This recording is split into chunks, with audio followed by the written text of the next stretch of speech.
And I'll just be honest, everybody. I was okay with the idea of having an RV. But of course, I had these misconceptions about who actually has an RV, why they have RVs, and whether or not we were RV people.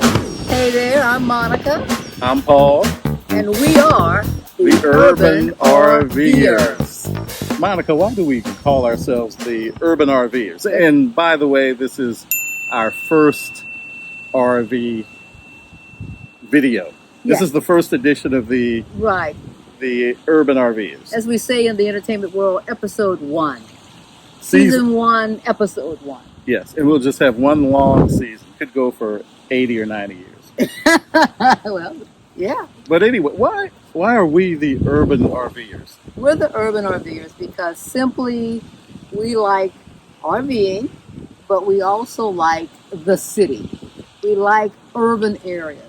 We're not the kind of people who really like to rough it or go into some of those areas where we don't have like some of the conveniences that we've grown accustomed to over the years. Like electricity. Electricity, absolutely. A Walmart nearby that we don't have to drive 20 miles to get to. Those types of things are very important to us.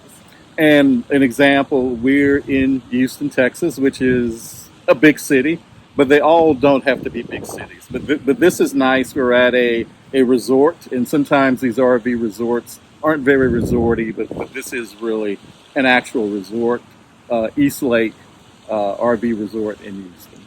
Yeah, we like the idea that it's close enough to the city or even in the city.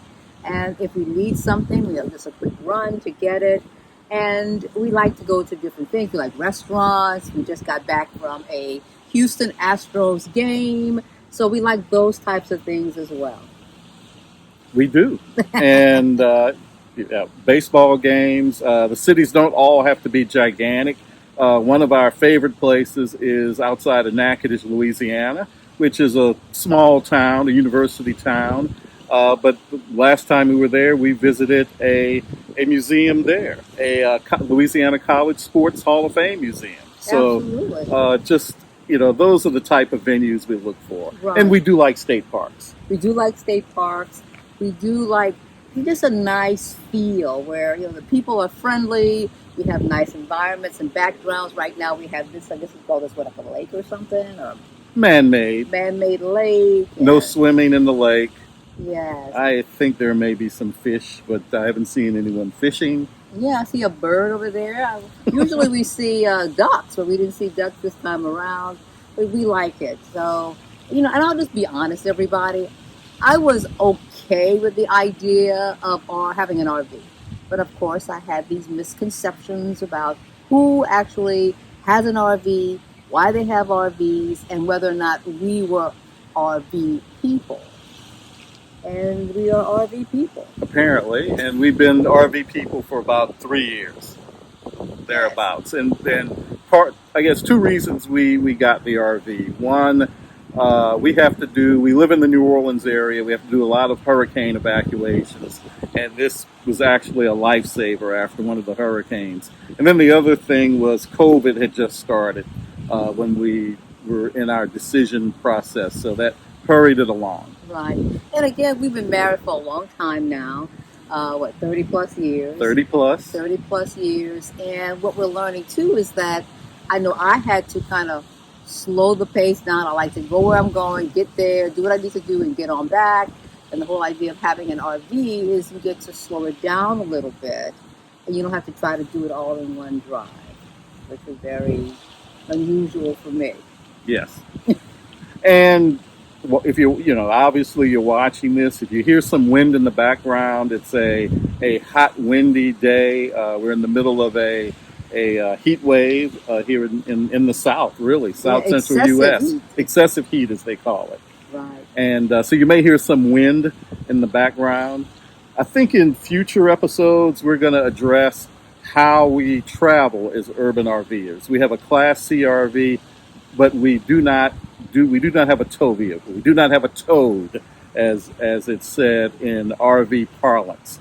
So we'll explain how we we travel and how we get around these cities as we do our urban RVing, and we're actually experimenting still with some different methods. So you'll hear about Uber, car rental, those adventures. Right, right. Barbecue pits, as opposed to the pits, and whether or not we use pits.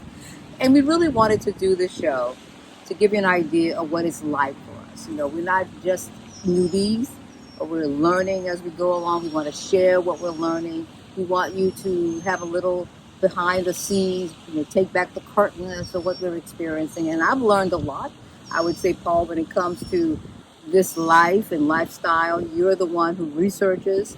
Paul's really good at researching. He's on those discussion boards. He finds out what's going on.